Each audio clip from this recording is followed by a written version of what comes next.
sure almost everyone has seen that highlight of John Havlicek stealing Hal Greer's inbound pass.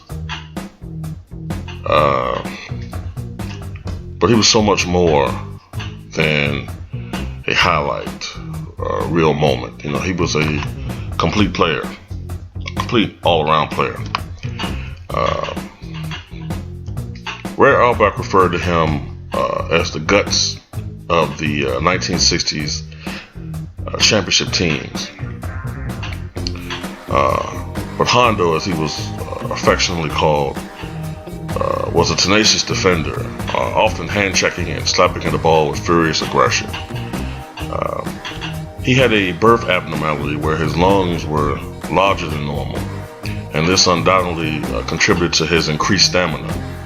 It was very difficult to guard him for an entire game.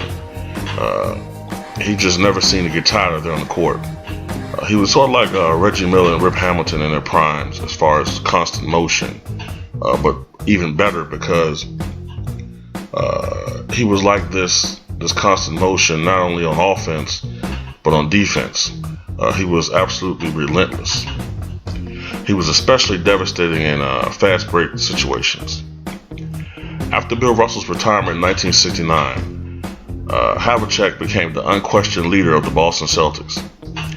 And in some ways, he was even more beloved than Russell, who could be standoffish at times, though he had his legitimate reasons for being that way at the time. Havlicek played college ball at Ohio State, where he teamed with fellow future NBA star Jerry Lucas and future coaching legend Bobby Knight. Their team won an NCAA championship in 1960. Havlicek was such a tremendous athlete that he was drafted by both the Boston Celtics and the Cleveland Browns in 1962, and temporarily Havlicek was focusing more on becoming an NFL player. But he eventually gave up on the NFL and focused on basketball, and that proved to be the right decision on his part. Though Frank Ramsey was considered the sixth man for the Celtics prior to John Havlicek's arrival, it was John Havlicek who truly revolutionized the six-man role into what it is today. His inspiring play would often bring the crowd into the game, giving the Celtics the psychological edge over most teams. The 6'5", 205-pound Havlicek became a starter in the late 1960s and began to display his excellent all-around skills on a more prominent basis.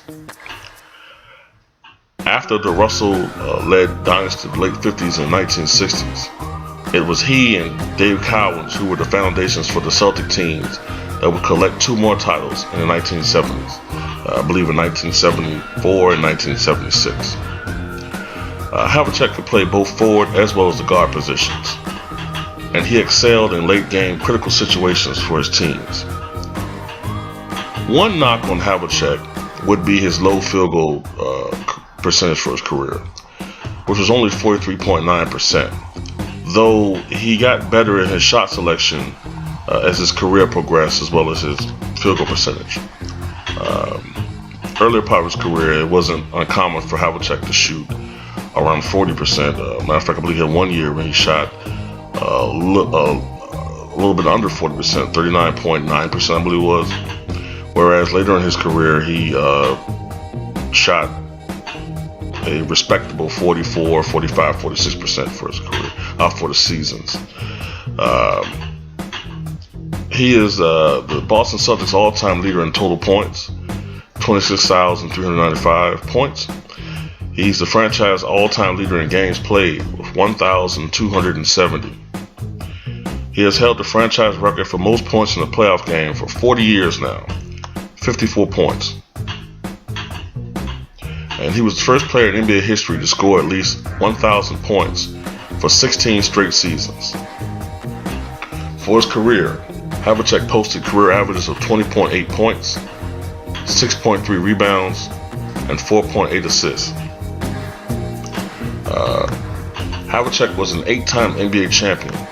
I did not put a lot of focus on that because sometimes championships can be a little looked at too often, although it is impressive that he was part of 8 NBA championship teams, and I believe 4 of those titles came the first 4 years of his career. He was a 1974 NBA Finals MVP. He was a 13-time NBA All-Star. 4 times he was on the All-NBA first team.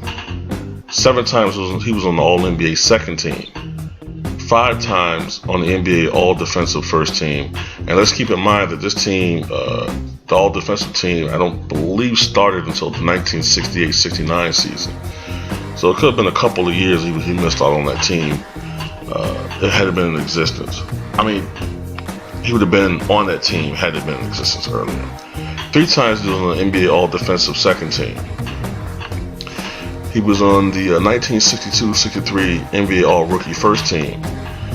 He was selected to the 50 greatest players of all time team in 1996-1997. His number 17 is retired by the Boston Celtics. And he was inducted in 1984 in the Naismith Memorial Basketball Hall of Fame. In my opinion, the 4th greatest small forward of all time, John Havlicek.